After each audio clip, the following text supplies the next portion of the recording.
The Kybalion. Chapter 1. The Hermetic Philosophy. The lips of wisdom are closed, except to the ears of understanding. The Kybalion.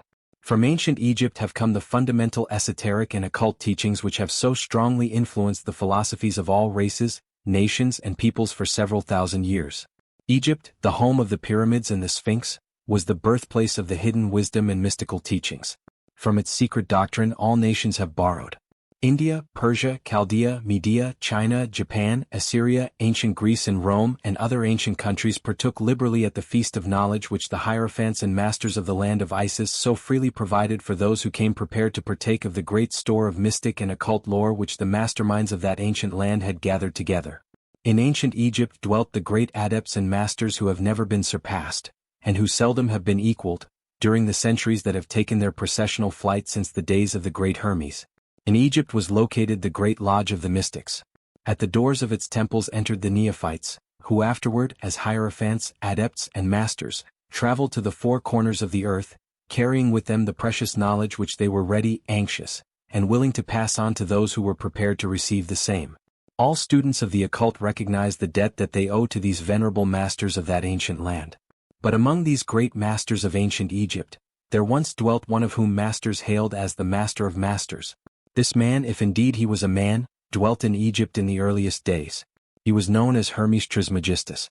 He was the father of the occult wisdom, the founder of astrology, and the discoverer of alchemy. The details of his life story are lost to history, owing to the lapse of the years, though several of the ancient countries disputed with each other in their claims to the honor of having furnished his birthplace. The date of his sojourn in Egypt is not now known, but it has been fixed at the earliest days of the oldest dynasties of Egypt, long before the days of Moses.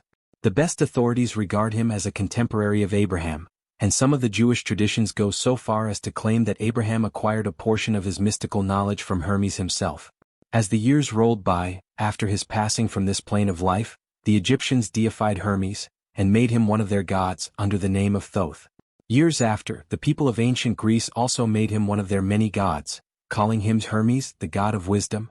The Egyptians revered his memory for many centuries, yes, tens of centuries, calling him the scribe of the gods and bestowing upon him distinctively his ancient title, Trismegistus, which means the thrice great or the greatest great.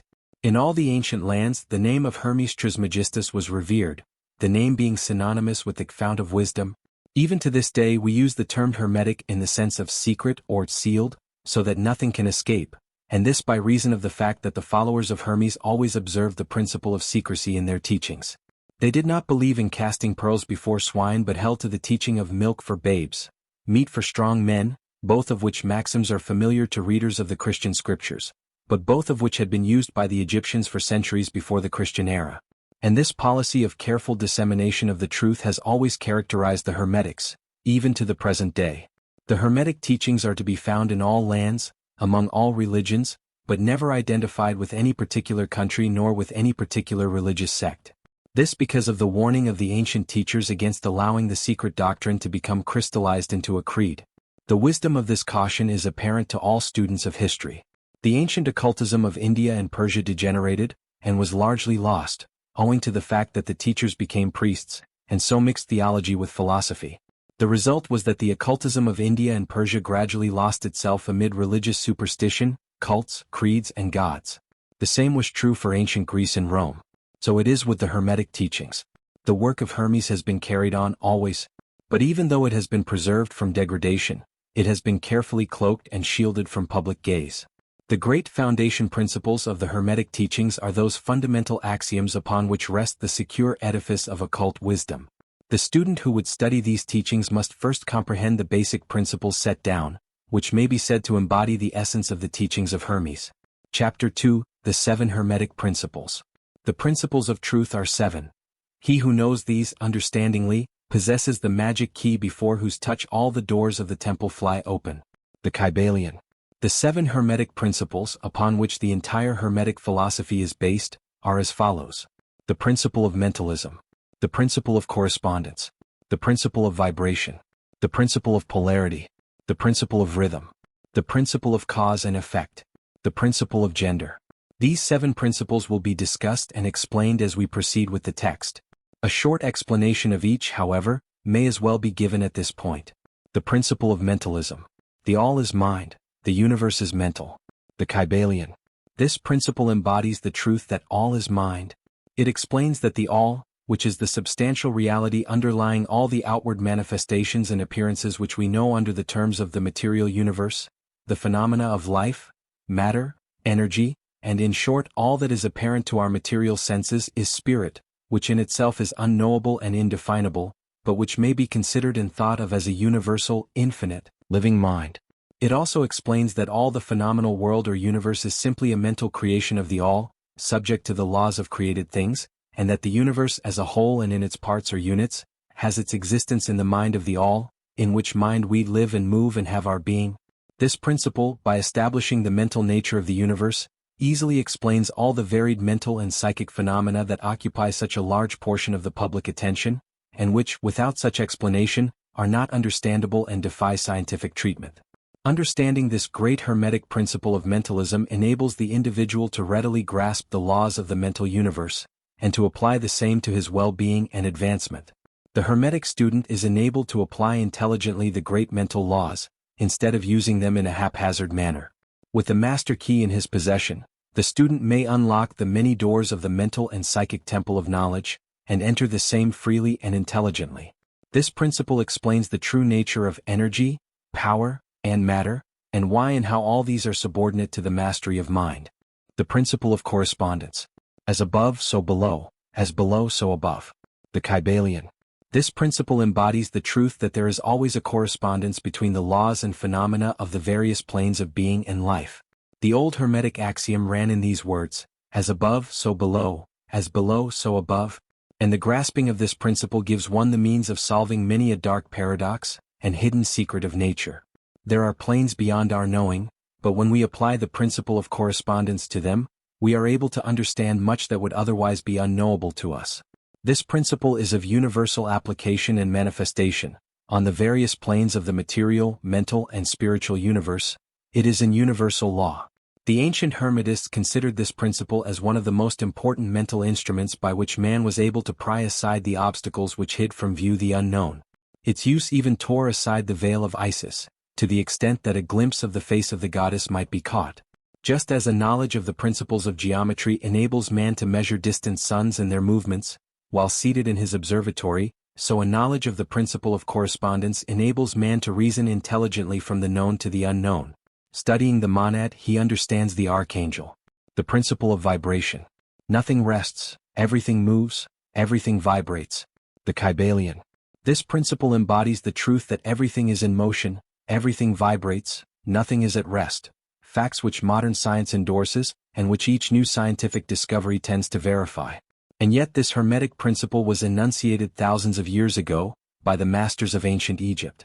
This principle explains that the differences between different manifestations of matter, energy, mind, and even spirit, result largely from varying rates of vibration.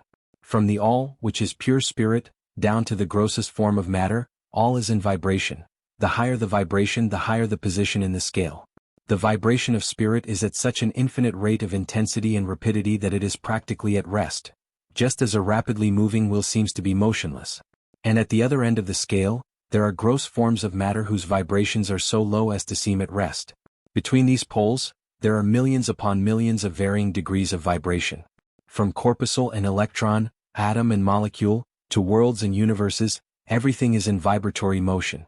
This is also true on the planes of energy and force, which are but varying degrees of vibration, and also on the mental planes, whose states depend upon vibrations, and even on to the spiritual planes.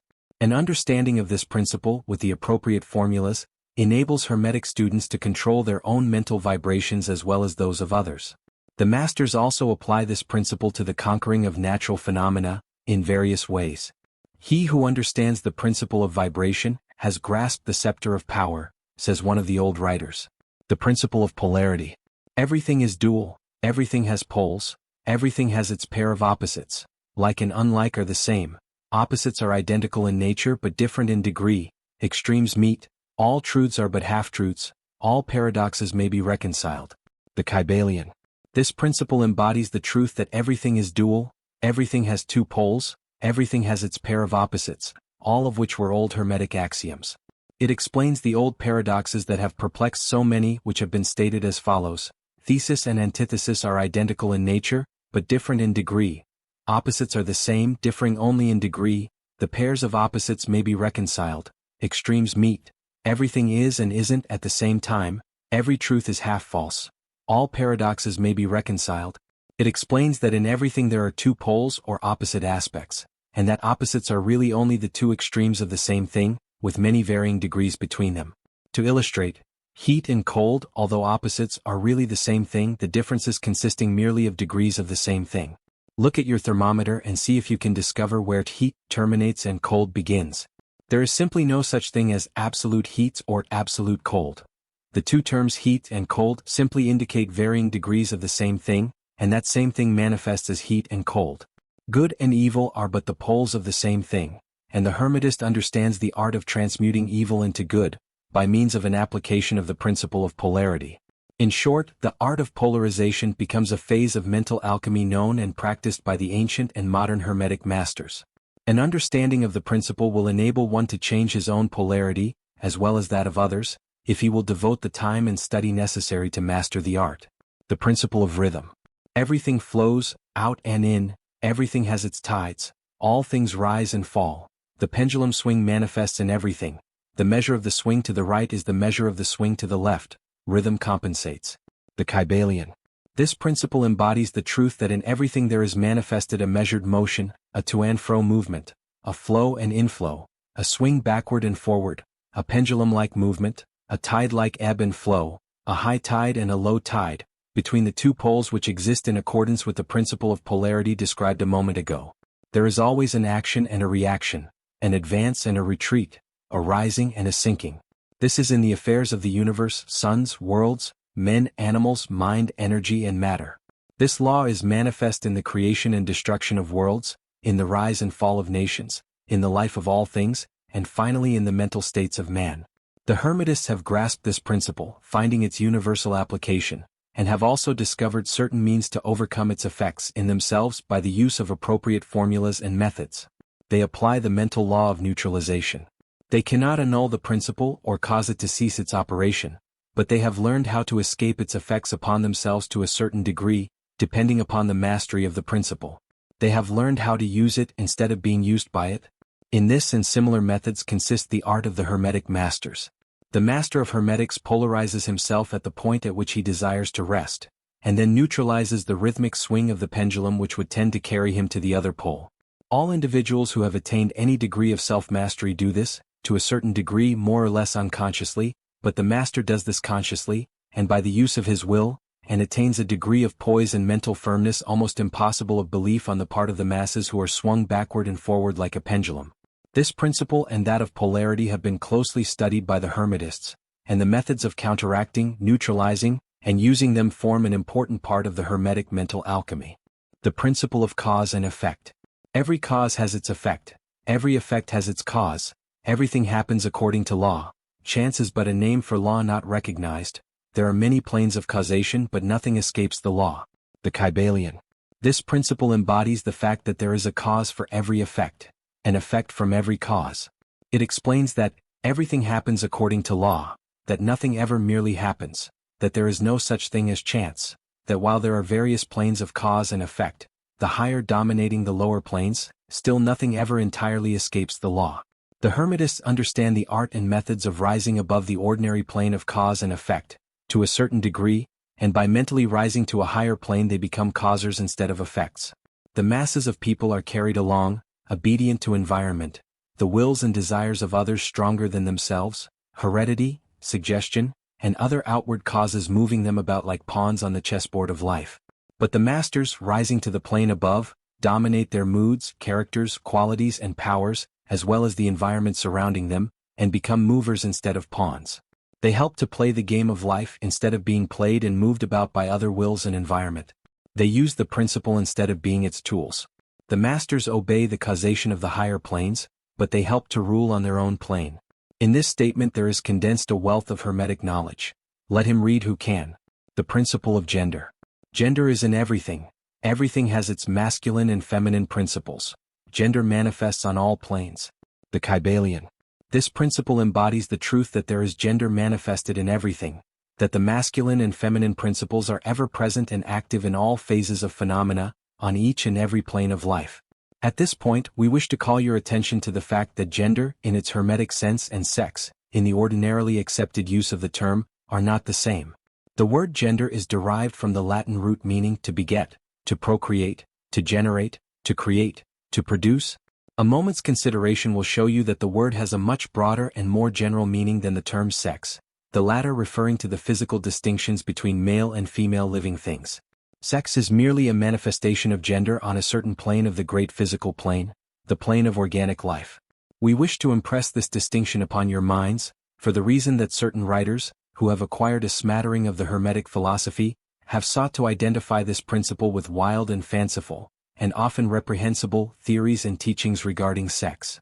The Hermetic philosophy has always been in opposition to the base theories of the teachings which have tended toward licentiousness, debasement of the principles of nature. If you are seeking such teachings, you must go elsewhere for them. Hermetic philosophy offers no such pitiful speculations. Gender, as stated above, manifests on all planes of existence as well as on the great physical plane, and it must be understood that gender is the result of the creation of, and participation in, a constant process of generating, creating, and regenerating.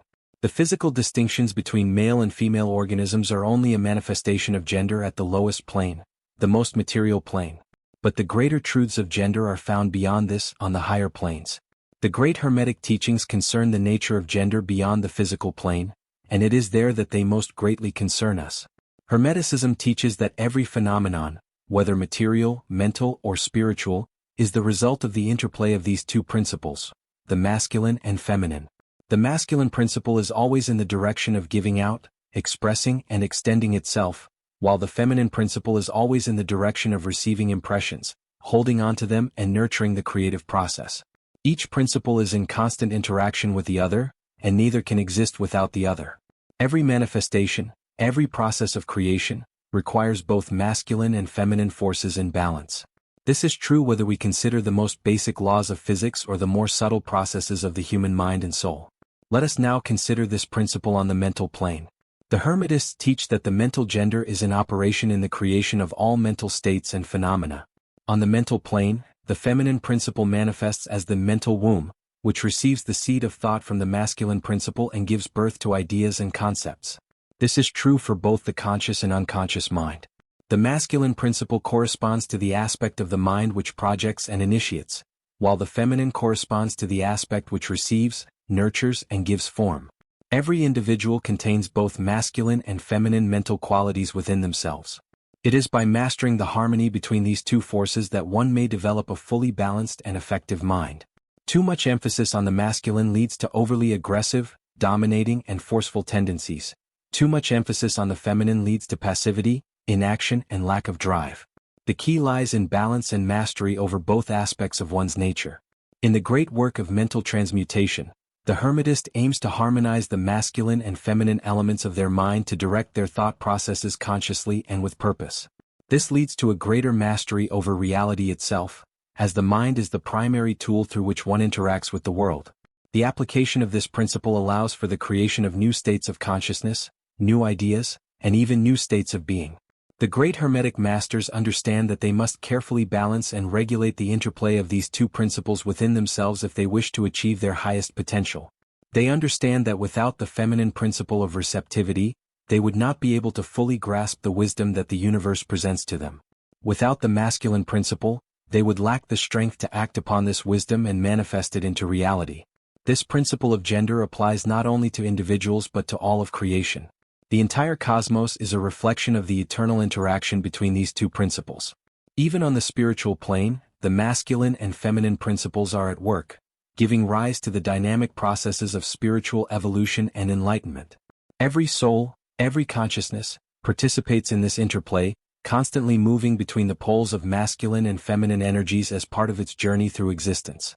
The great Hermetic wisdom holds that the knowledge of these two principles and their proper application is the key to unlocking the mysteries of the universe.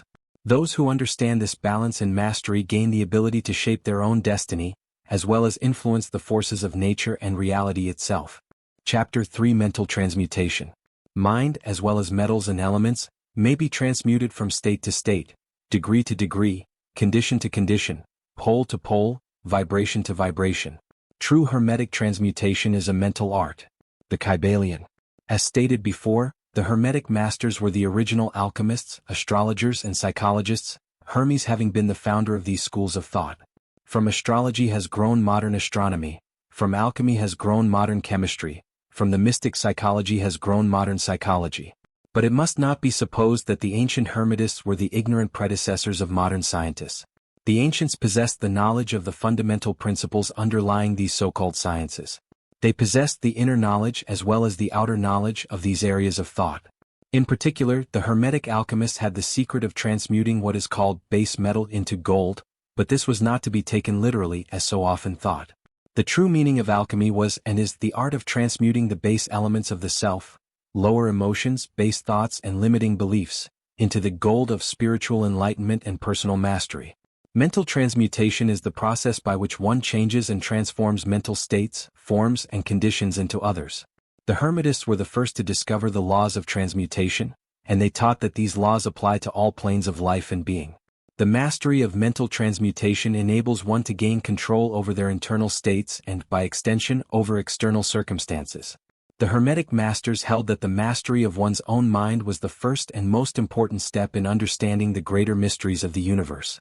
Once an individual learns to transmute their thoughts, emotions and desires, they gain the power to shape their reality and manifest their true will in the world. The law of cause and effect, previously mentioned, is closely related to the principle of mental transmutation. Every effect has a cause and every cause has an effect, but by mastering the mental art of transmutation, the Hermetic adept can rise above the chain of cause and effect to become a creator in their own right, rather than being merely a passive recipient of external forces. Mental transmutation is not a process that can be undertaken lightly. It requires great discipline, focus, and an understanding of the subtle forces that shape both the inner and outer worlds.